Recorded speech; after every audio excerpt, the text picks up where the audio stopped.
What up, my freaks? RuinusInsight here with part 6 of my Total War Warhammer 3 modded Tzarina Katarin Immortal Empires campaign. So as we saw last time, we've retaken most of the territory sneakily conquered from us by Grimgor in the Darklands, and after taking the desolation of Drakenmoor, we'll be able to move back northward to probably start fighting Wintertooth. Up here, we do have to break this deadlock after all. Hivald, Bainhasser, and Azazel are all near here, or Daniel, whatever, and this army isn't really strong enough to deal with them at the current time. Or at least not yet. It certainly did plenty of work last episode, though, taking Novkazi Plesk, and is hanging around trying to help Volksgrad out, and so that Kistalton doesn't lose too much to these guys attacking his territories. As, well, we want to confederate those at the higher level, so we'll be dealing with those in this particular episode. But before we do, as promised, we have reached the engagement threshold, and this today is the bonus episode, second episode of the day, so if you missed the first, do note that a couple of episodes were posted within a couple of hours of each other. Now, speaking of the engagement threshold, since we've passed the 5th episode, we will lower the engagement threshold as usual, as is tradition, for hour-long episodes to 350 likes and 50 comments for the next. But, how about if we maintain the current streak, the 400 likes and 60 comments streak until, say, episode 9, I'll do another 2 episodes on, that would be, I guess, Saturday. I'll do another 2 episodes on Saturday. We'll see. We'll see if we can double up on the streak. I don't think anybody's reaching Archaon levels of streak anytime soon, but who knows. Anyway, Tzarina Katarin, we will start with you today. We're gonna use Victor Zamvin to occupy Desolation, which will hopefully allow Tzarina Katarin to move a little bit further. Alright, so you go here and circle this. And then Tzarina Katarin go here. And then we can delete this, hopefully. Okay, wait, I have an idea, wait. Do this. Auto-resolve will not kill anybody, good. A little bit of damage on some of the basic warriors, but that's just fine. And we will occupy.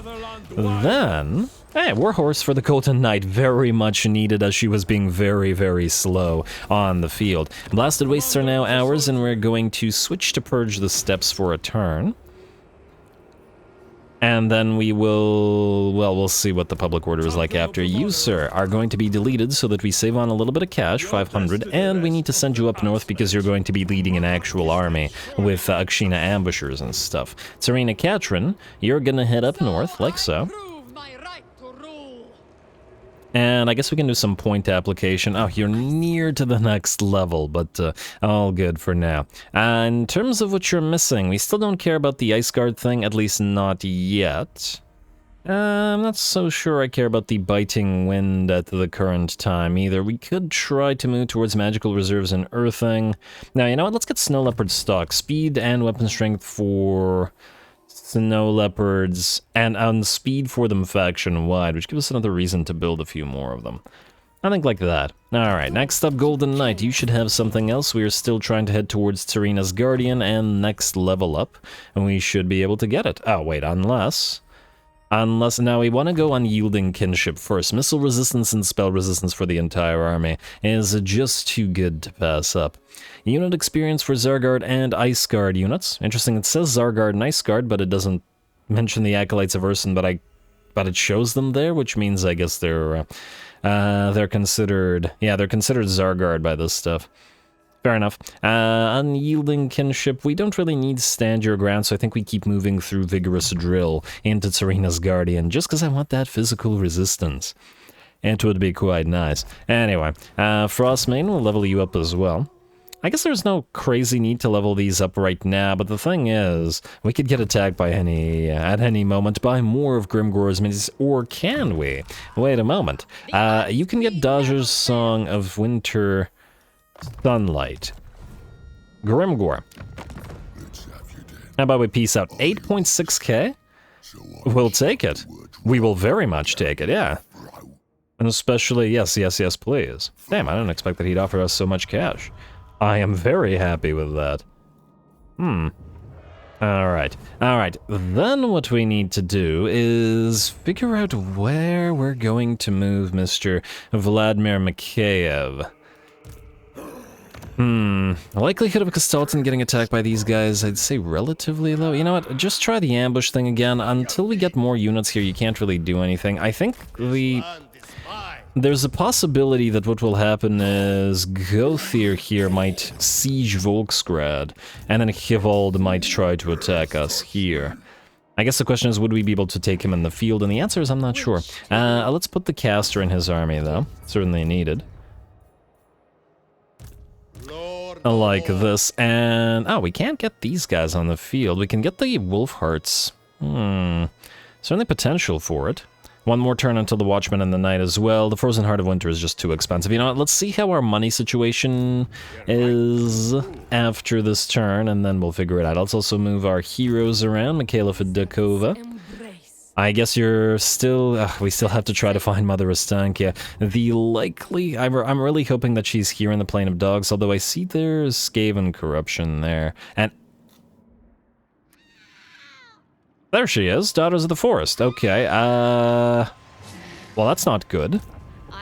She's at war and she's besieged in 2 armies, and she won't confederate. You'd literally rather die than confederate, eh? Okay, well, that's a problem. How do we do this? Wait, let me just think about this for a moment. What we we're going... okay, wait, let me see this. 5 turns to join the Confederation, eh? And you won't do it for... or 5 points, rather. If we do this, and then take all your money... wait, let me just see this. Non-aggression, trade agreement, military access. The trade agreement will be lost, but that doesn't really matter. I just want the additional cash. Like so. Did that do anything? It did not do anything. Alright, we're going to have to threaten her in order to get this done. It should work. I'd say, I think it's anything below 10, or is it below 8 or something like that, that works with threaten, so it'll work. But it will drop our reliability completely, which will mean that we won't be able to make any kind of agreements with anybody, which means that if we want to make an agreement with somebody in the near future, we need to do so right now. Visenland unknown. Defensive alliance. We'd have to join war against Sylvania or Clan Mulder. We can't do that right now. Reichland. Feckendites and Clan Mulder still, I think. No. Minus 22. Yeah, that's not gonna happen. Ugh, okay. I'm gonna have to ignore that. Hey, military alliance with the Great Orthodoxy. Maybe it is time for it. Man, they're at war with a lot of factions. How much money would you give us for this? 2.4k. I still think that we have better uses for that cash. Okay, you know what? Avalorn is kind of willing to trade. We'll do this. Trade agreement with Avalorn. We'll declare war on the Scourge of Cain. And they'll give us money for it. Everybody hates the Scourge of Cain anyway, so this is fine. Like so. Alright, it's a little bit more money, it's a little bit more trade. Nobody else wants to peace out, I take it, though the Blessed Dread are kind of approaching it. See if we can't fund our stuff a little bit more. And we're about to upgrade the Boca Palace after all. Good job, Mikhaila. Oh, I'm so glad that we went this way instead of up this way to actually find the Daughters of the Forest. Alright, I guess that's all that we can do here. So, what we're going to then do is threaten you into confederating. Not myself. Yes. And they've accepted the offer. It was the only way. It was their one settlement. They were under siege. They would have died next turn. Our reliability is done, which means for the next, I don't know, 20 turns, we'll have no new trades and alliances, most likely. Which ain't great, admittedly. Ain't great at all. And it might also mean that we won't be able to peace out with a bunch of factions, but oh well. Yeah, Confederation successful, which gives us a little bit more money as well. And it canceled the trade agreement. That's just fine. Then what we're going to do is we're going to send warning to Morathi, because it'll piss her off, but it'll hopefully make us friendlier with a bunch of factions that hate her. What do we have here? Martial Magician, Better Bows, and Assassin. Do we keep you? Maybe, it's not horrible. Alright, wait, don't disband, because then you won't reappear, I think. We reset your skill points, which should mean you reappear? Actually, not sure what'll happen. Let's find out. Alright, then. We're not going to hold on to Toranrock, because there isn't much purpose to it, because these guys will simply declare war on us and take it. What we can do is trade it to, I guess, Avalorn. Alright, fine. We'll trade it to Avalorn. Or possibly these guys, whoever's going to give us more money. 44, oh my. Oh, they have no money. And they won't do any kind of agreements, at least not those kind of agreements. Do this. Non-aggression and military access. It'll make the other elves friendly. What do these guys have money? What about you? What do you seek from this? Ah, it's a valuable territory. Well, these guys have some cash. Maybe we give it to these guys instead, and if they lose it, they lose it. You know what? I'd rather have the cash. I'm reasonably sure we can maintain friendly relations with the elves after the reliability tanking is gone, but it's worth a legendary lord, so we'll do that. Plus, these guys like it quite a bit. Hopefully, the other elves don't hate on us for, you know, being friendly with that elven faction. Alright. I suppose what we could really do is, wait, just out of curiosity. No, not enough. I was hoping that if we declared war on the Dreadfleet and the Seducers of Slaanesh, the non-aggression pact would be a possibility, but it's not. Alright, next. We have money to spend, and we need to spend it correctly, so... let's see what we've got. Kislev itself, the main thing here is to get the Boca Palace Tier 2 up and running. I don't think that we really need to... I'm wondering whether we need to spend the money to upgrade the Animal Den another level here. It doesn't really do too much for us, and... I think right now I'd rather have the money, because there's other stuff like defenses that we need to build. Then, Kislev... and what I should have done, I should have switched you to relief columns. Like to move up north, but here's what we'll do. We'll get 2 Frostworms and a Snow Leopard. We can transfer the Frostworms to Vladimir Makheyev's army. And just sort of temporarily, but we can't defeat the demon factions without more units, so we'll do 2 Frostworms, and we need 1 Snow Leopard for Tzarina Katarin anyway, so we might as well build that one up. We might also have Yarogni leading a bunch of Acolytes of Ursun. As he is the mortal axe of Ursun, perhaps perhaps the Acolytes of Ursun can sort of congregate around him, I don't know. Alright. Well, let's see what else we need to do this turn. We have a lot of cash, but we need to transfer the Ataman. Oh, there's also an Ice Court thing. Quiet Warrior, Hero Action, Cost Reduction, and Cooldown to Spells. Considering you have growth, most likely Quiet Warrior is the way to go, since you seem to be Field Agent material, let's say. Quiet Warrior. Alright. Then, we need to figure out where we send our Ataman. I'm going to assume... okay, well, first of all, we will build the market square here immediately. But we won't upgrade you two until the Ataman is here, because we want to reduce your time anyway. I think. Although 5 turns isn't horrible. It'll take 1, 2, 3 turns. Probably wouldn't save us anything, would it? And they just get taken down to 2 or 3 turns, and if we send...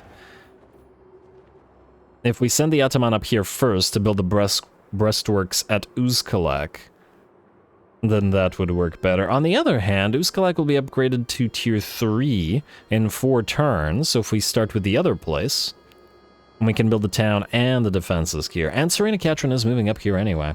Yeah, maybe we'll do it that way. Alright, Ataman, we'll send you to the Silver Pinnacle then. You know what? Should we just build this?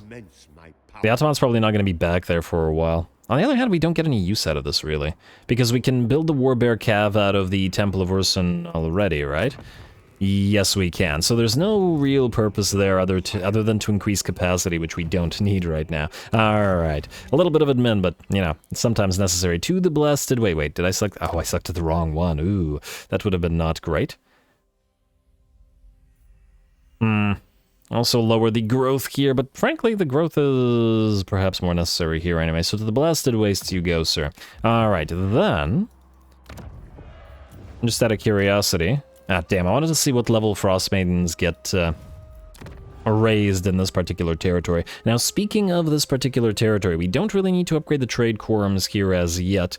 We could build another temp church here. They're fairly cheap, just for the additional control and devotion and supporters. Or we could go for the defenses at Zavastra. Really depends on if these guys move down here. I mean, yeah, I think we've no choice but to build the defenses, the palisade. It's not as necessary, I think, at Vitevo, as we're still okay, relatively.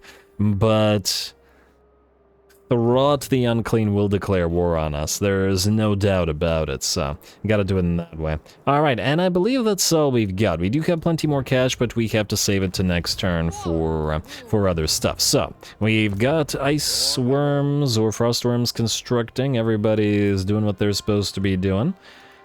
Maybe get the wolf hearts in here as well. I know they're expensive, but if these guys attack us, they'll be necessary. Plus, we're going to transfer them to our Akshina Ambusher army, and we'll want to get the cooldown started. I wish they weren't so damn expensive, but, well, what can you do? Delete this tier 1 Cossar here, and get the wolf hearts. Like so. Alright, a little bit better. Now we have you guys who have stagger shot and maim and melee, and we have a frost maiden, so this army should be a little bit more capable of defending itself. Outpost available ignored. Diplomacy. Well, I guess we won't need to check diplomacy now for the next, like, 80 million turns, because, because our diplomacy is completely tanked. Oh, well, what can you do? On the bright side, it'll mean a little bit less time spent doing the diplomacy stuff, so that ain't necessarily such a bad thing. Ooh, Azazel's got 2 stacks hanging around here. Yeah, we'll definitely need to be careful. None of our territories other than Kislev can hold it. Oh, man. We just confederated, and now we have unhappy populace as well. Oh, this is gonna be ugly. This is gonna be... Oh, wait. I mean, it's still gonna be ugly, but looks like Kislev doesn't have a confederation debuff. I did confederate Mother Ostankir. I didn't screw that up somehow. No, she's here. Huh, interesting. Alright, well, that's good. I'm glad of it. Trespassing warning ignored. Well, technically they weren't trespassing anymore, so... Oh, and they didn't immediately attack Toranrock. Interesting, but they probably will. Either way, they gave us money, so I'm happy with them. Ready for duty, Sergei Akulov Boyar, Warhorse for some... one Patriarch, and another Ice Court training thing. Assassin, Steel Tech, yeah. Hero action cost, low Steel Tech. Svetlana Bukovsky, yes. Steel Tech it is. Beautiful. She'll be a pretty good field agent by the looks of it. Tzarina Katarin, you're moving all the way to Fort Dwarslav, so keep on traveling this way. You know, I'm still gonna check diplomacy this turn just in case. And, ooh, damn, you do construction cost reduction. Very slight, mind you, but nonetheless, go here for a second, so that we upgrade U-Town. And I guess nothing else. Well, we can upgrade the Howling Rock Merchant Traders, and though it is... Really? Huh. That's interesting. It was 8 and... Okay, you know what? Switch from this to Awaken the Land, and then we'll build this next turn. Maybe with the presence of the Ataman, it'll be reduced even further. Also, do we need to build anything up here? Yes, we do. We need to build the Market Square. Alright, we've got probably 10 turns until Grimgor redeclares war on us as well, so we have to be prepared for it. So the defenses have to come up by that time. Madorin Osinov. What we need from you, sir, is 2 things. Wait, how do we do this? We need to be far enough away... wait. What we need to do is we need to get this guy over here to transfer stuff without Vladimir Mikheyev getting damaged. And I'm not 100% sure of how to do it. Stalton's army is still there. I guess they could attack Prague, or we could get a few more units in here. Wait, did the Zargard numbers reduce, or did they increase? Guess it doesn't really matter. Ooh, we got little Groms available now as well. Oh, that is tempting. That is very, very tempting, in whichever army. Only didn't take 2 turns, but we could have another Lord build those up. And I guess that same goes for more Snow Leopards, Heavy War Sleds. It's really Ice Guard that we need to save for, and we're gonna start recruiting them next turn. The thing is, this guy has the recruitment cost reductions as well. Yeah, you know what? I think what we're going to do... Alright, Vladimir, you're going to have to try to act on your own for the next few turns. What we're going to do is we're going to switch from Awaken the Land into Relief Columns to get that local recruitment capacity. We need a bunch of Ice Guard in here. You know what? We can probably spend a single turn to transfer. It shouldn't matter all that much. If... Okay, wait. Would you be able to reach this guy? In March stance, you would only be able to move to Prague itself. This guy could hit you outside of Prague, but only if this guy... Ah, no, he can't. Okay, no. We got it, I got it. I know what we're doing. You're gonna move right here, just near to Prague. Which presumably has some defensive stuff? Yeah, it does, okay. This is my right.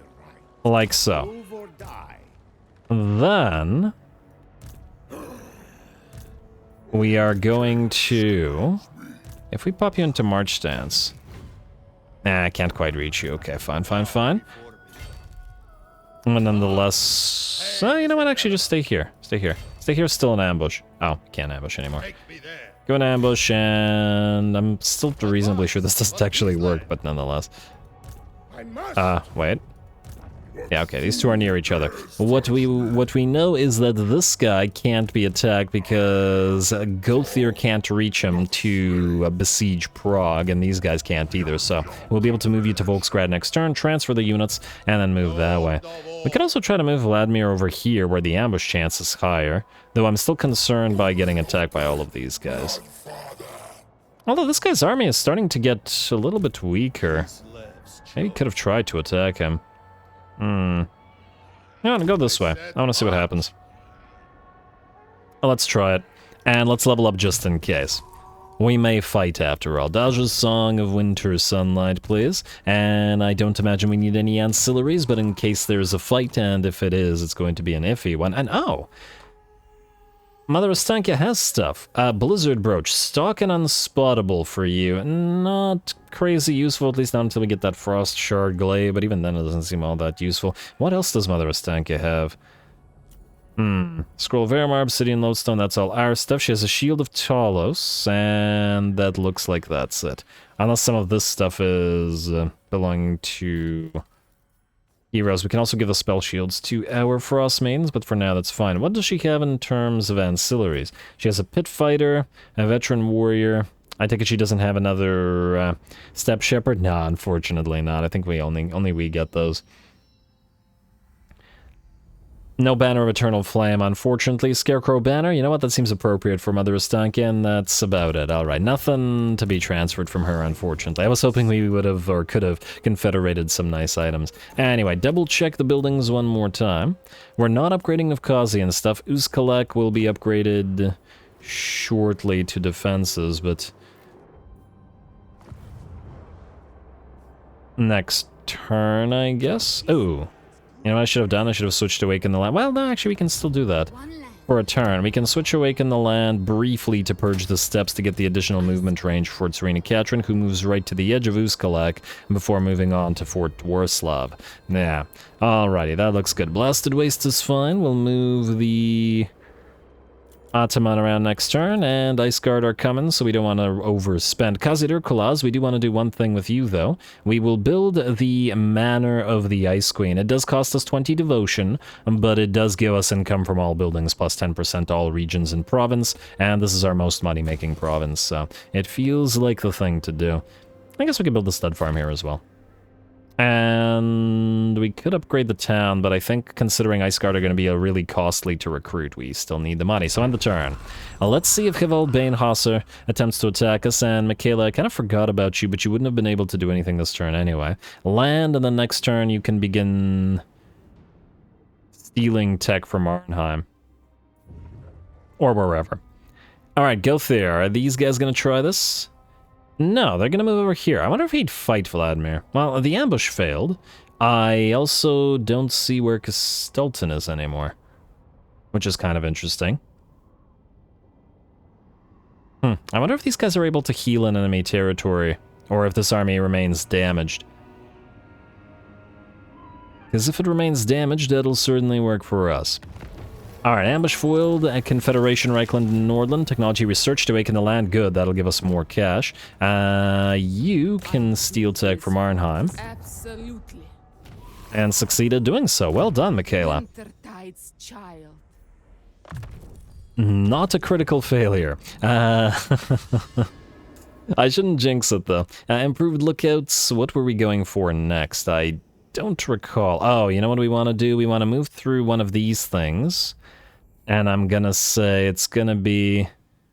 Comms gives -5 to recruitment cost versus diplomatic relations massive increase with the Emperor. Let's do that, because if we get to the next tier, we can get the Kislevite Ducat, which gives us income from province capitals and income from all buildings, another +10, and construction time reduction, which will be needed from for fortifying the Darklands. There's a lot of decent stuff in there, so we'll do that. Alright. Also, how are our dwarfen friends doing? Zufbar and Oakenhammer remain in vampiric hands, but Eschen and Waldenhof have fallen to Ungrim. That said, Ungrim's own army is basically destroyed, which I guess he's happy about, well, with the whole Slayer thing. Anyway, you are going to move right here.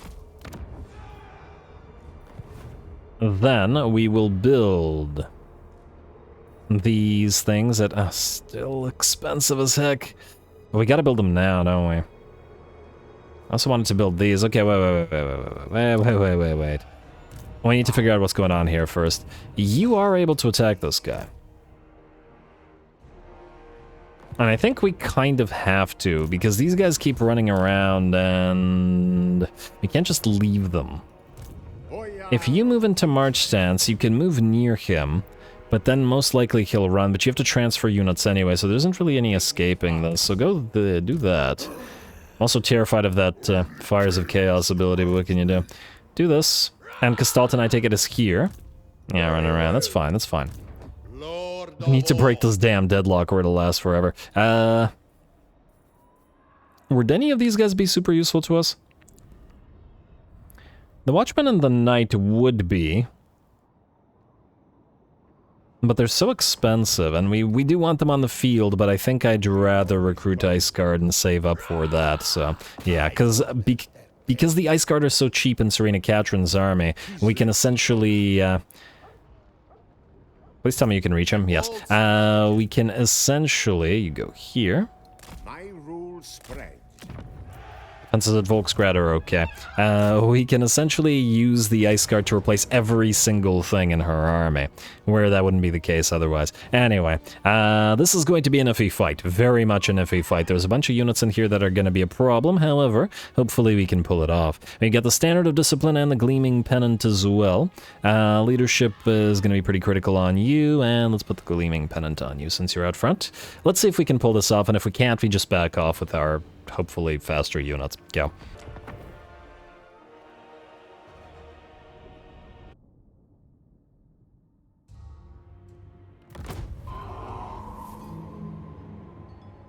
To fight alongside a boyar of Kislev is a privilege.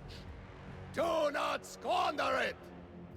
Oh, what the heck is up with the unit cards of Daniel's army? That was pretty strange, but well, I guess it doesn't matter because the battle appears to be working just fine. Anyway, we have Vanguard deployed forward as we usually do. The enemy does have a fair few units that are much higher tier than ours, like the Seekers of Slanesh and the Plague Drones, both of which are tier 4, and of course our entire army is tier 2. Then there is a Danny boy back here who is wingless, and well, that's actually probably good for us, though I do have to wonder whether he would give chase to our Kossovite archers. I guess we'll find out later. For now, though, the Demon Prince can stand while we deal with his flyers. A little bit of skirmishing to do. We'll see how the anti-large arrows of these guys and deal with the Plague Drones, who well, they're also relatively low in armor, but, oh my lord, 20 physical, 20 missile, and another 5% ward save means we're probably not going to do a crazy amount of damage on them.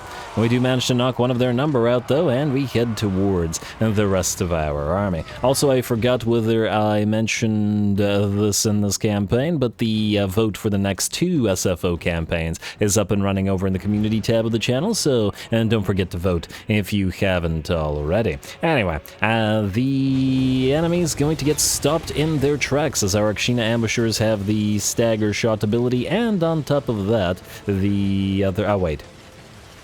I don't guess we haven't used it on these guys. Okay, well, we'll use it on somebody. For now, the stagger shot will hopefully be sufficient. And there we go, it looks like the plague drones are out and the Seekers of Slaanesh charge in, but we countercharge them with our Boyar to keep them in place and send the Patriarch in as well. Lots and lots of enemy fast movers are moving in by themselves while the rest of the army slowly approaches us, which is great because this is their 2 tier 4 units that get knocked out without achieving anything. Beautiful. And that certainly worked out well for us. And this is what I was talking about, net the enemy down with that pack trap from the Akshina ambushers, and this is another Regiment of Renown unit from the enemy, which we will hopefully knock out of the sky. No screamers to join in the fight against our range units. Very, very nice. Once again, we are leading a fair few enemies around with our Kossovite skirmishers, Demonettes of Slaanesh chasing them around, some Chaos Warhounds, Blue Horrors, and Pink Horrors as well, and that after they sent those range units, or flyers rather, forward. Anyway, time to hit Daniel, who is slowed down by a number of things, down to 23 speed, and we're going to activate Tor's Battle him, dropping his melee attack down to a mere 22, which is pretty low and perhaps enough for our relatively low in terms of their defenses units of Heroes and Lord to hold on. Besides, we are focusing down Daniel with most of our units of range, and hopefully while he's held in place with the Tor's Battle him and unable to do damage, then we can knock him out. Alright, keep firing on him. It's lovely for us that he has such a large model, as we can riddle him with arrows without running the risk of doing too much damage to our own units. And Danny Boy is down to 40% and keeps on dropping. Tor's Battle him ends, but we activate the Helm of Discord to keep his melee attack reasonably low. And that of the surrounding Bloodletters, which are attempting to help him out, though it looks like the stray arrows from our units will knock out the Bloodletters just as well as they do Daniel, who drops his weapons and is banished. That's why I'm going to watch that death animation for a few seconds in slow motion. Aw, he looks sad now. Alrighty, away he goes and will dissipate before he crushes the units of his own army. Speaking of his army, that has moved on into the melee, but we've certainly divided and conquered it. The melee units are last into the field. We are able to switch most of our own range units to target the enemy's range, as the Pink Horrors, specifically the Regiment of Renown, the Sour Guts Pink Horrors, are going to get Pincushion next, and the Blue Horrors down here as well. Balance of power rapidly shifts to about 80%, 85% maybe in our favor already. Of course, there are still Marauders in the melee, but the Patriarch and the Patriarchs, I should say, and our Lord will hopefully be able to hold them back while the arrow fire continues. Over in the background, the Archers are still being a menace. Pink Horrors of Tzeentch getting charged. Of course, we don't want these guys in melee because they'll get destroyed by... They'll probably get destroyed in melee even by Pink Horrors, so let's not risk it. But they can prevent them from firing and get a few of those little charge bonuses in. Plus, they have the mass to disrupt their formation as well. Anyway, it looks like the enemy demon units are being banished, or in the process of. Nurglings and Bloodletters alike are dissipating. Of course, the Marauders are mortal, and we'll have to arrow them in the back a few times, but the battle is ours as the enemy shatters. We will have to make sure we do arrow these guys, though, and we can just run away from the Blue Horrors with the Kossovite Archers, as, well, they'll disappear on on their own. And similar thing over here. These Kosovites were leading around these demonettes who achieved nothing throughout the battle as they were too preoccupied trying to chase the archers down. Lovely. And it looks like we actually avoided most of the damage on our army. I was expecting all that to go a lot worse, admittedly, because of the relative basic nature of our forces, but it worked quite well.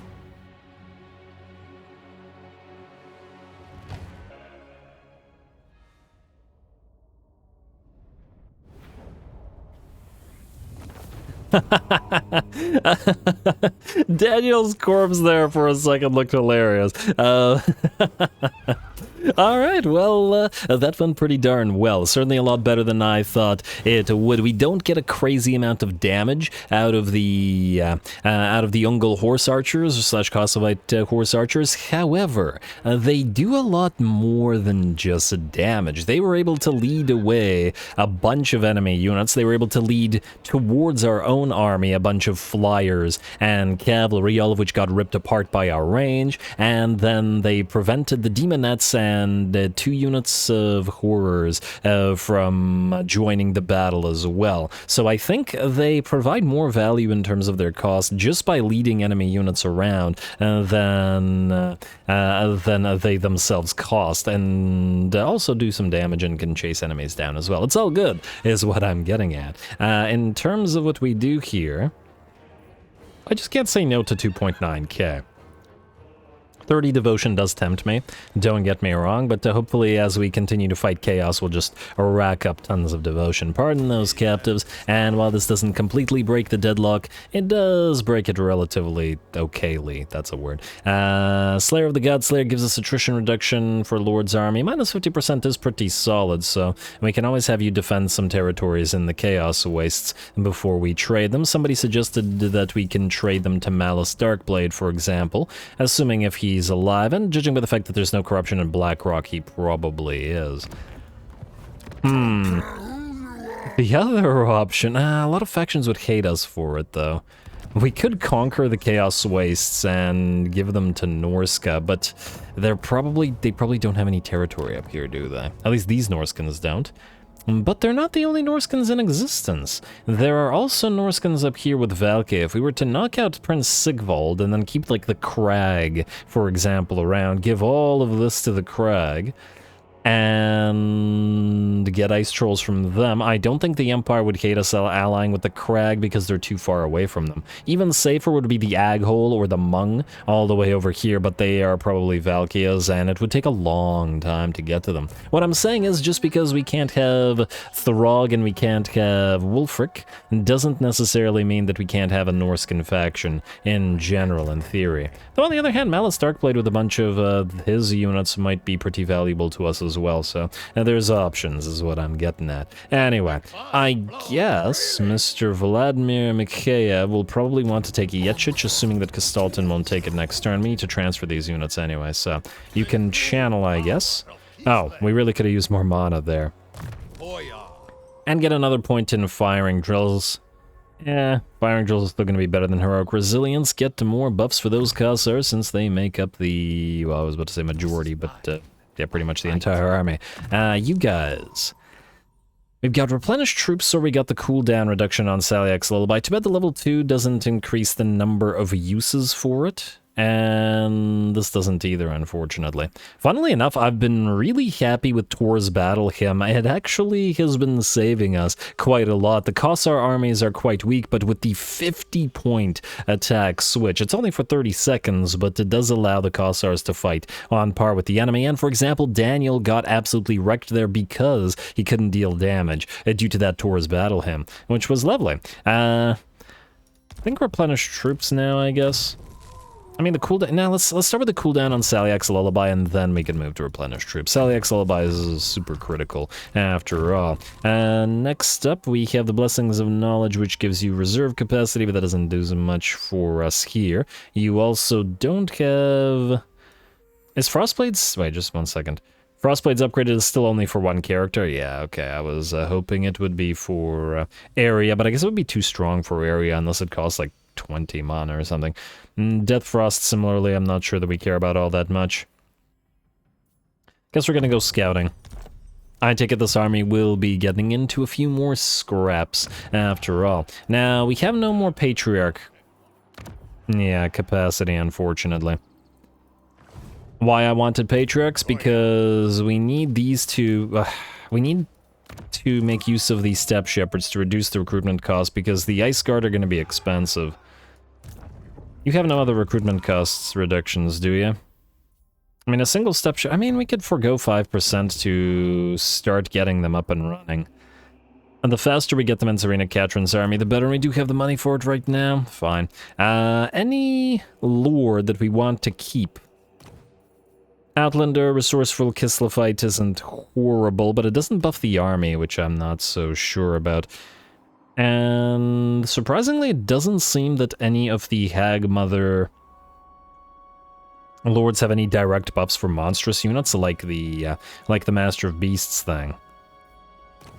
And so I guess we're probably going to get Master of Beasts on you. I was actually hoping an Ataman would have Master of Beasts, but...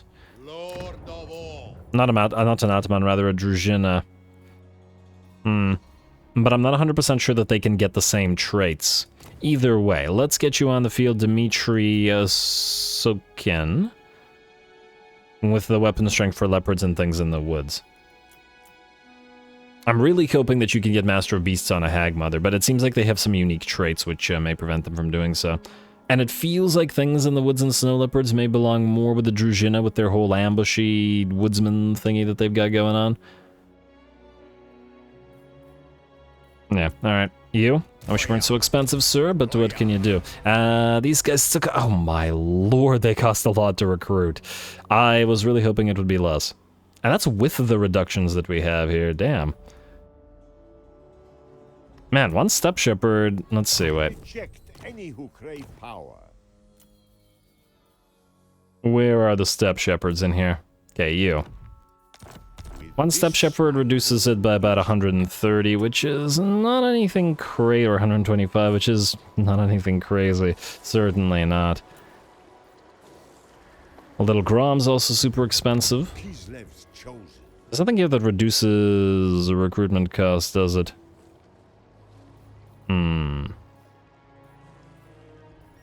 I mean, if we can't get them any cheaper, we can't get them any cheaper. There's not much we can do about that. Let's start building them. Build as many as we can for now. We don't have the capacity to build more, but we need to get them to Tzarina Katarin immediately, and then slowly replace the rest with additional units. Tzarina Katarin will also probably want her little Groms, and a couple heavy war sleds at least. Also the expense, the terrible expense, is going to take all of our money. But in 2 turns, we can basically transfer all this over. I'm not sure she really needs the little Groms right now. I might actually give those to a different army instead of her. And just by virtue of cost, this is so much stuff that we could give to other armies, but yeah. Transfer the stuff that she currently has. Anyway, let's see what else we got. Silver Pinnacle is coming up. We did want to transfer the... None shall question me. A moment. Town, Silver Pinnacle. We'd have to save up to upgrade the walls next turn, meaning we can't transfer the guy this turn. Alright, fine, we'll transfer him next turn then. Not much of a choice in the matter. We'll check Diplo real quick, but specifically I want... Oh, it's not with Karakadrin. And I take it nothing else Diplo-wise. Yeah, it's unlikely. Western provinces, not horrible, or at least not as bad as I'd thought. They don't like the gifts given to Wintertooth, oh. Hopefully they don't cancel our trade agreement. They only have 3 settlements, oh my, they're struggling. We may have to Kislevify Cathay if necessary. Anyway, let's end the turn. And let's see where the enemies go from here. But the recruitment of our advanced units has at last begun. It's time to diversify our armies.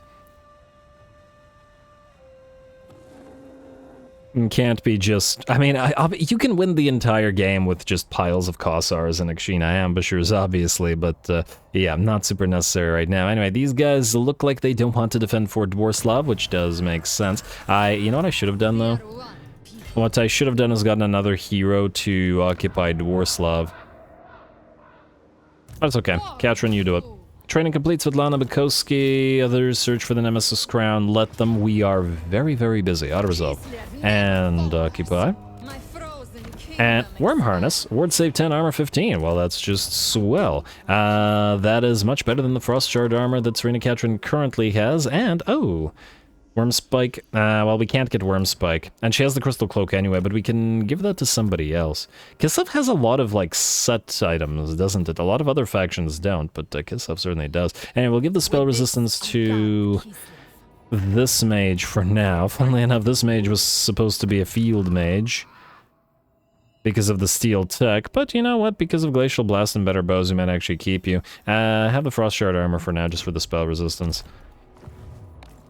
Mostly because of miscasts, not really anything else. And, okay, well, that was bound to happen. Oh, please don't besiege this place right now. And Azazel is moving this way, and Throg is moving this way. Okay, well then. Alright, how do we do this? Are you able to reach Yechich from here? You are, but then... You are not as depraved as I. We need to run you back down here. And because you're actually going to be leading an army. Well, actually, you're going to be leading a different army than this, but we want armored Khazars. I guess what we'll do is we'll use you to transfer this stuff to Tzarina Katarin, because she's going to be moving unsupported effectively around like this. Could we or should we hold off on attacking Yechich is the question.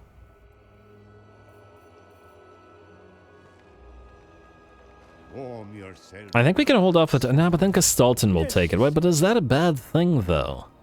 Once again, we are going to confederate him, and there's nobody else around who could possibly take it. Yeah, you know what? That's fine. I'd rather not overextend right now, so we're going to pop you, Vladimir, here. Then we're going to take Mr. Madoran Sinov, and we're going to transfer at the cost of 2 Khazars. More Khazars, I guess. Not the spear variant, just the regular infantry variant. Gonna transfer the frost worms. And they won't stay in this army, but they can be in here temporarily. There we go. Then... we need you to move southward, but I'm not sure how to do that right now. So you two actually have to stick around, stick together, etc.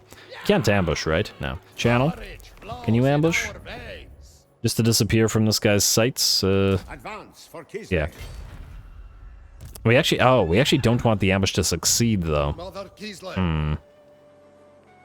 What's the likelihood this guy attacks us if we're not near to Kastalton? Let's find out. Go here. You two go here. What if he's willing to fight us? That would be great. I don't think he will be because we now have the frostworms, but let's chance it. Alright, now we have money and we need to do 2 things. First of all, oh, you did come back. Assassin, better bows, and martial magician. So we have 2 of these with better bows now. Can't block armies, can you? No, you can only assault units. Alright, go here. What's our capacity for Frostbanes right now? It's 4 out of 3. Okay, so we're not training anymore at the current time. Michaela, I would like you to steal tech from, let's say, Forest of Arnheim. No, 4%? I don't like that. What about Moonshard? Also 4%.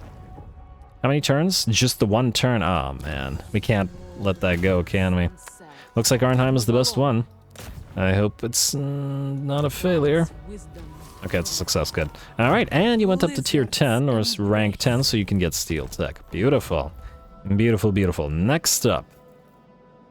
Alright, we still have our Ataman here. A gem cutter's workshop and all is fine. I think we'll build the... Oh, each one costs more.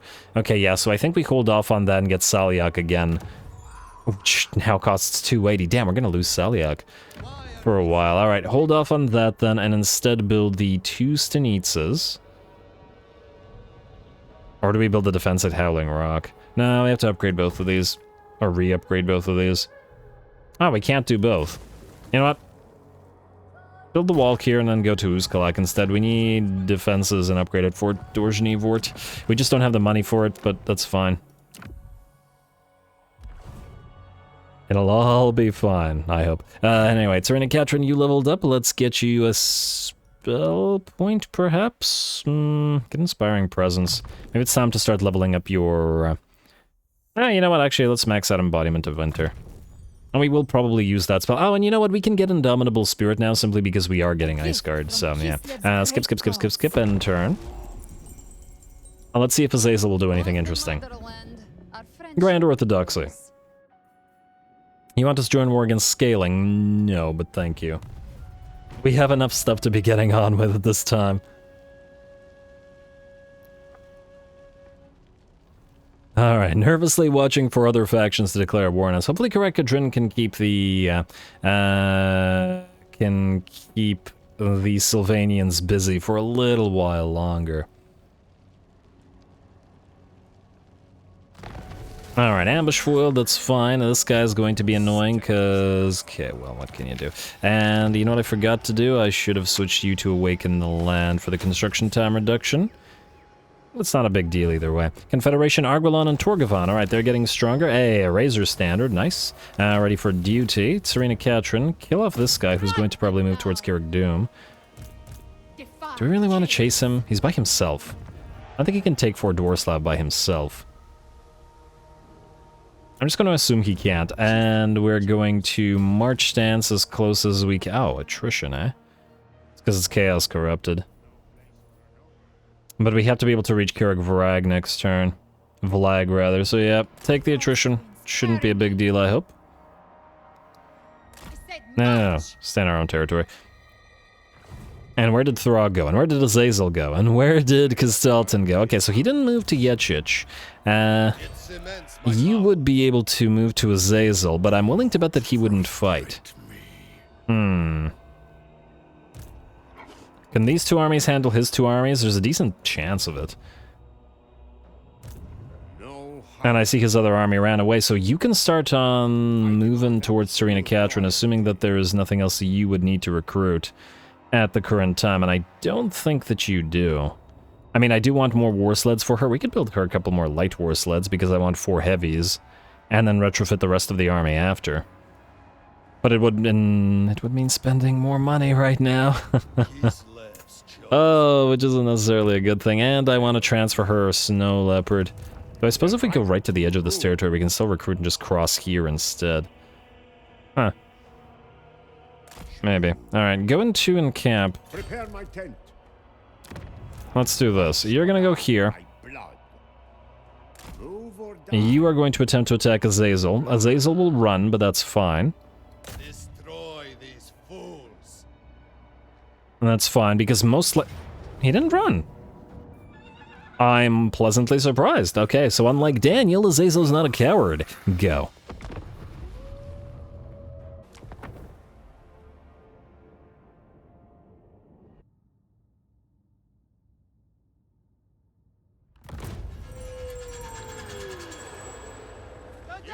Children will grow old and fat thanks to your bravery this day. Alrighty, here we go. Another demon prince stands against us, but they are mere princes. Like Daniel, Azazel is a mere prince, and they stand against a queen. The Kossovite archers are deployed forward as usual, and will hopefully try to knock out that Chaos Feral Manticore, as well as the enemy chariots, and try to lead as much of the enemy army away from our own forces. We've got pretty interesting terrain back here, a lot of water, which will slow down the enemy as they attempt to cross it, as well as these little impassable terrain pieces, which are pretty great. More impassable terrain here, and 2 little copses of trees or forests that we can use to our advantage. Plus now we have our 2 frostworms on the field as well, which should be able to anchor our lines and heavily damage the enemy infantry with their SFO shivering trample thing, and direct damage to area, little mini mortis engine effects, and on top of that some melee damage reflection, which should be solid. We're going to need it because the enemy has, what, 4 or 5 units of Chaos Warriors of Slaanesh, which would, I mean, 100 armor, shielded, armor piercing, 49 and 68 on those melee attack and defense stats. They outstats the Kossars so much. I wonder how many Kossar units with, I don't know, if they were engaged in melee, how many Kossar units a single Chaos Warrior of Slaanesh would be able to obliterate? Just attacking them without getting hit in range. Maybe even with getting hit in range, I'm not sure. Once again, gonna be hard to pierce all that armor. But we'll see what we can do. Manticore and Azazel are giving chase to us, and hey, stop firing at the doggos, they're big targets here. What this game really needs is a priority target selection, and I've been saying this since Total Warhammer 1, and probably mentioned it at least once in every campaign. It basically, for those that are not familiar with the Battlefleet Gothic game, there's an ability in it where you can select a unit, like for example these Seeker Chariots, and then select the priority level of the target, and your units will automatically target that unit over those of lower priority, which is really useful. You can think of it like giving orders to your units to specifically target some things over other things. In this particular game, it would really help out. It would be even nicer if you could do it for like certain units like anti-large and yeah, but just generally speaking it would be useful. Anyway, shouldn't matter too much over here for our cavalry, as the enemy is having a very difficult time in catching those Kossovite archers. The chariots are in trouble, having lost about 60% of their HP, and begin to melt away. A few more volleys, a few more chariots will drop, and the rest of these are going to melt. One more volley, I think, unless they are banished of their own accord. Either way, that doesn't matter. The enemy army is moving close to the rest of our forces, but as we can see, these 4 units of Kossovite dervishes have separated 1, 2, 3, 4, 5 enemy units, plus the enemy lord as well, which works out quite well for us. Out here, the enemy has moved in some Hellstriders with Hell Scourges, but we keep them held back with our Patriarch, our Frostworm, as well as our Lord, while the rest of the enemies move on in. We now have a Mage in this army as well, which means we can drop an Ice Sheet upon them and then combine that with the stagger shot and the further speed reduction from our Kshina ambushers, slowing those Chaos Warriors of Slaanesh down to a mere 8 movement speed. It'll take them a while to get through this towards us. That said, the enemy did manage to get around our flanks and send a few units of doggos to attack the Kshina ambushers, preventing them from firing and allowing the enemy to speed right back up. Gonna have to move our Frostworm in, or at least that was the plan, until I saw that Exalted Demonettes were moving in on the right flank. Guess we're just going to have to be as careful as we can. Look at the melee attack reduction on these guys. Tor's Battle Hymn once again working, but let's see how well it works as the Chaos Warriors and Trolls and such are moving on in, and they should be able to absolutely obliterate our lines of Kossars without any trouble at all. Fortunately, a lot of them are still being held back, blobbed up as they are with the heroes and the frostworms, not just anchoring our lines, but limiting the numbers of enemies that can move on in. Well, our reinforcements have arrived. In this particular case, a snow leopard moves on in just to start damaging those chaos trolls, and by the looks of it, fairly effectively, I might add. Over on this side, unfortunately, our frostworm is starting to take quite a bit of damage against or while fighting the exalted demonettes. Unfortunately, though you might think it would, frostworms don't deal magical damage, which I do find surprising, because they're creatures of magic. But they do deal physical damage. Which means that the Exalted Demonettes were able to take off nearly half of the HP of the Frostworms. Now they switch to the Snow Leopard and very, very rapidly bring the Snow Leopard down. Damn! And the Snow Leopard books it on out of there. Fortunately, though, we've got reinforcements moving on the field. 3 units of Armored Kossars, another Boyar, and 2 more Patriarchs, which should definitely help us. These 4 units still held back, including an enemy Chaos Sorcerer of Slaanesh. And I would wager that this particular Frostworm will have done quite a lot of damage by the time the battle is over, because that's a lot of damage to be reflecting, and that Mortis Engine effect is keeping on going in this entire time. And damn, as always, the Chaos units look so big because of those Chaos steroids compared to regular human units. This angle's a little bit better. Just got to play with the perspective a little bit, and we'll be good. Anyway, looks like the trolls are booking it on out of there. We've sent in our Frostworm to anchor the line now as the Chaos Warriors were starting to overrun our units of Kossars with spears. Gonna have to send some other units of Kossars in to sort of swap these guys out, unless they take too much damage. In the meantime, back here, we've sent the Manticore flying off. I think it managed to escape, but I've also damaged Azazel pretty decently, dropping him to about 40% HP. Doggos were chasing around another unit of archers, but I think they did manage to catch them here. You can see the occasional Kossovite having dropped as the Doggos slowly ran them down, but then they moved off the field right here. It still distracted those Doggos and prevented them from joining the fray for quite a while. Alright, and the arrows keep on firing, and the guns, or the arrows keep on dropping, I guess, being loosed, while the guns keep on firing, as we are now able to fire into the flanks/back of the enemies. Demon Nets are dropping in droves. Our second Kossar, or not Kossar, Boyar, has moved in to add his axes to the fray and hopefully start knocking out those darn Chaos Warriors, which we were having a tough time with because of all that armor and the disparity in unit quality. The massive, I should say, disparity in unit quality. And it looks like a decent amount of them are booking it on out of there. The battle not quite over yet, but we will slow them down as much as we can by dropping another ice sheet and doing as much damage and by hitting them in the back. I do believe the bounce power has now shifted, and it looks like with that the enemy army will shatter. Azazel in his demonic form will disappear as well. There we go. Tried to dive headfirst into the ground there, and now it's just a matter of trying to catch as many of those enemy units as possible. A great battle. I would say that our Frostworms were very much instrumental in the victory, and of course so were the Kossovite archers, who I also want to point out nearly ran out of ammunition. Not a lot of damage once again for the amount of ammunition that they expended, but once again and at the same time, their value is a lot more than mere ammunition. Alright, well, we'll give a little bit of a chase, but we can do the rest of that off screen.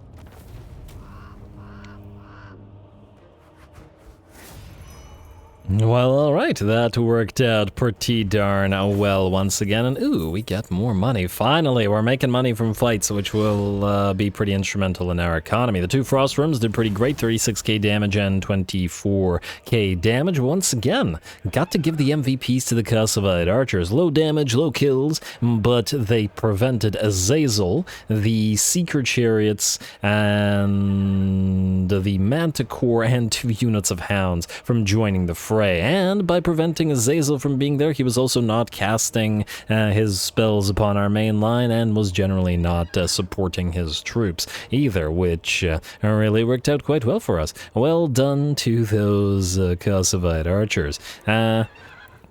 Could have used a little bit more damage on the Akshina ambushers, but they'll have their own army with buffs and stuff as well. So anyway, pardon the captives. I'd love to take the devotion, but it's just a fact of at this point that we need the money more. Cavalry units, Lord Recruit rank. Oh, I probably should have given that to this guy. But you know what? It doesn't matter. This entire army will be buffed up pretty darn quickly, I'd wager. Also, with that army out of the picture, you can move into march stance like this, outside of Prague, and then pass through Volksgrad, and you should be able to meet up with Tzarina Katarin to give her some of that stuff relatively quickly. Spell Shield, Weapon Strength for Lords and Better Heroes in Lord's Army, defeated Azazel. A decent trade, but nothing crazy, I would wager. Alright, I like how this particular episode has been completely different from the previous episode, in the sense that the previous episode was a bunch of small battles, whereas this one, a couple of big battles instead. Gotta get that variety. Anyway, Mikhaila Fedekova, you... Did I not already steal tech from Arnheim this turn? I guess that was last turn. It's up 3%. Alright, do it again. Costing us money every time, but hey, at the start of your turn, have at least 150 devotion. How much So hero actions gives us 10 per, so it's still very much useful to keep on stealing tech at pretty much all times, and why we need to increase Ice Court capacity in order to get more tech thieves up and running. Speaking of Ice Court capacity, is there anything here that gives it to us? Huh. The Boca Palace does not. Imperial Embassy, well, I wouldn't even expect it to. Yeah, so I guess the only thing we can do is build... Wait, where is capacity? Frostmain is only for Convent of Ice, meaning we need to build a Convent of Ice pretty much everywhere, as our capacity for them is quite low. I'm just double checking that no other buildings might actually give us additional capacity, but it doesn't appear to be the case. Alright, well, it is what it is. Kazimira Golovac. You, once again, are probably pretty okay as an actual fighting lord. Right to rule. Bow before And you have the steel tech bonus, so I think with you, even with Glacial Blast, just by virtue of that steel tech bonus, you should probably act as a tech thief generally. Though once again, the other Frost Maiden that we have has steel tech and hero item cost reduction. Yeah, this one is like a perfect field agent. It's just that it'll be a while before we can get her on the field. Anyway, we got money. Money means we can build stuff. Not here, at least not this turn, though we... You know what, start on the breastworks immediately. We need this place to be able to defend itself. We can wait a turn to start on... Well, actually, since this is coming up next turn, the reduction in time will be... getting everything down by 1 turn anyway, which means we can just wait. There's no hurry, really. We could still build stuff here without the Ataman present, simply because it might take a while to get him there. Yeah, maybe. Let's start on the Desolation of Drakenmoor. Hopefully by the time these things are tier 3, they don't get attacked again. And I would like to build another one of these Manners of the Ice Queen, but I think we'll wait for Saliak first. This one was critical because of the money to be had in this province, and I guess we have to continue up in various territories to get more money. I think this is also the one province where we will want to upgrade the trade quorums and max them out. Also, you are an Awaken the Land for the additional income from buildings. Yeah, that's fine. I will hold off on upgrading the town, though, because our money is, if nothing else, quite low at the current time. I also wanted to remove the Royal Barracks here, but I'm not so sure that we want to do so right now. I also have the Winged Lancers. Oh, Winged Lancers cost 315 money. Damn.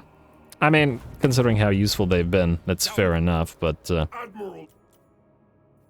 Great Orthodoxy, still want that military alliance, eh? But I think not. I think not, and oh, would you look at that? Wolfrix is on the way as well. I'm willing to bet he'll take Erengrad, as Kastalton probably won't be able to stop him, even with us helping him out, but that's fine. That's fine. We're well on the way to confederating him, by the looks of it. I wonder whether we should bother taking Helpit or just leave it there. The thing is, we probably wouldn't be able to hold it. I'm almost tempted to take a few of these territories, trade them to Kastalton for money, perhaps, and just keep fighting while he holds this until we confederate him. And just so we don't have to invest in stuff that we don't necessarily want to or need to hold. Anyway, let's skip outpost, end the turn. We're definitely out of time, but I want to end the turn and see if anything interesting happens. And I don't know where to put you yet, Kazimira Golovac. We probably just put you into an army and then have you get XP from an army, said army. Alright, and by protecting both Prague and Volksgrad in the way that we're doing, we're keeping them at higher level for Confederation. You want us to declare war against Drip and Fangs? No, no. They'll probably declare war on us sooner rather than later. We'll definitely want to send just an all-Kossar army down there. Just the cheapest one we can build. And Thragi has arrived, but that's why we didn't invest in these places. They're all tier 1 and will remain as such. At least until Tzarina Katarin gets here and start knocking these armies out. Alright, a great incantation of Xara settlement lost, that's fine. Ready for duty, Victor, Man-Blight tribe, hopefully not in our territory. I don't see them. Let's just hope. Alright, this guy's moving away, but we're not going to bother with him. I'm going to hope that Clan Ferric did not declare war on us. Oh, there they are. I wonder. We'll auto-resolve this, which will be risky, but it does say low casualties. Victory! Those don't look like particularly low casualties to me, but what can you do? Let's just hope that one of these guys doesn't besiege us. What might happen is this guy attacks or sieges Tzarina Katarin, who can't leave the settlement, and then Throg moves in March stance. But if he moves in March stance even damaged, I'd wager we could win just by virtue of the magics available to us. That said, we'd have to do so next turn, or next episode rather, as we are out of time, and I'm gonna have to call the episode here. Next time we move northward towards Throg with Katarin. Dmitry Osokin will bring the Little Grom's heavy war sleds and Ice Guard to her army, taking away her armored Kossars and such to transfer to our Kossar army, which is currently being constructed. And oh, I gotta transfer in the Snow Leopard as well. And oh, are you reachable in March stance? We might also destroy Helpit because it's a good opportunity to do so. I wonder if Kastalton will go after Fort Ostrosk. Well, certainly. I was starting to kick up the additional unit capacities, or new units now, and of course these guys will reduce in terms of their upkeep costs once they're in Katarin's army, but we'll have to wait a couple of turns. Anyway, more Kislev to come, so stay tuned. Don't forget to leave those likes and comments below, especially to Threshold. All glory to the algorithm, and thanks for watching.